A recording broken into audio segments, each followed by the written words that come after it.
நீங்க எல்லாம் சுதந்திரமான பிராணி ஆகணும். போல நடக்கக்கூடிய உரிமை வரணும். உங்களை காப்பாற்றிக்க உங்களுக்கு சக்தி வேணும். பொம்பளைக்கு 21 வயசுக்கு முன்னாலே கல்யாணம் பண்ணக்கூடாது. அதுக்குள்ள நீங்க புருஷன் வந்தாருன்னா என்ன பண்றது? கஞ்சாறு ஊத்துவா அந்த நிலையில பிள்ளைய வைக்காதீங்க. ஊத்தாட்டு போன போறோம், நான் வாஜாரா போறேன். தாய்மார்கள்லாம் நாளைக்கு நீங்க ஏரோப்ளைன் ஓட்டணும், சந்திர மண்டலத்துக்கு போய் குடியிருக்க வேணும், முடியுமான்னு இன்னும் கேட்பீங்க. ஏன் கேட்கறீங்க? ஏன் சொல்றேன்னா, அவ்வளவு தாராளமா உங்க பகுத்தறிவை செலவு பண்ணி அவங்களை எல்லாம் நீங்க பரிகாசம் பண்ண வேணும். அவ்வளவு கிரிமினல் பண்ணி இருக்கிறாங்க தெரியுமா? அதுக்கு முன்னாடி இருந்தவங்க புருஷன் செத்தா பொண்டாட்டிய உயிரோட பாடையை வச்சு கட்டி நெருப்புல வைக்கிறதுக்கு போற வரைக்கும் அந்த பாடைக்கிட்டே ஒரு ஆளு ஒரு தடி எடுத்துக்கிட்டே போவோம். அந்த பொம்பளை காலை கையை ஆச்சுன்னா அடிக்கிறது. எங்க போறாங்கன்னா உடனே தேவை.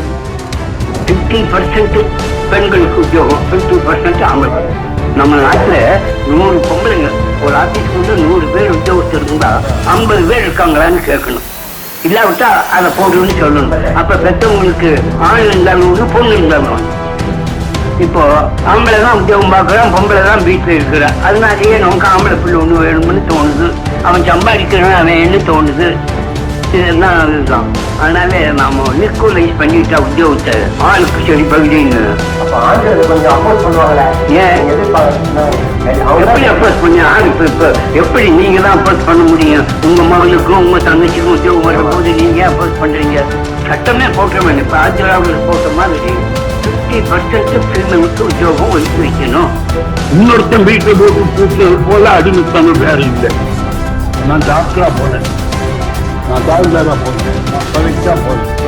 படிங்க மரம் எப்படியா சிந்திச்சா எப்படி தோணுது அப்படி வேணும் நான் சொல்றேன். நான் எங்க பேசினாலும் என் பேச்ச நம்பாது, நான் சொல்றபடி நடக்காது. ஆனா சிந்திச்சு உனக்கு என்ன தோணுது அந்த படிக்க நடந்துடும்.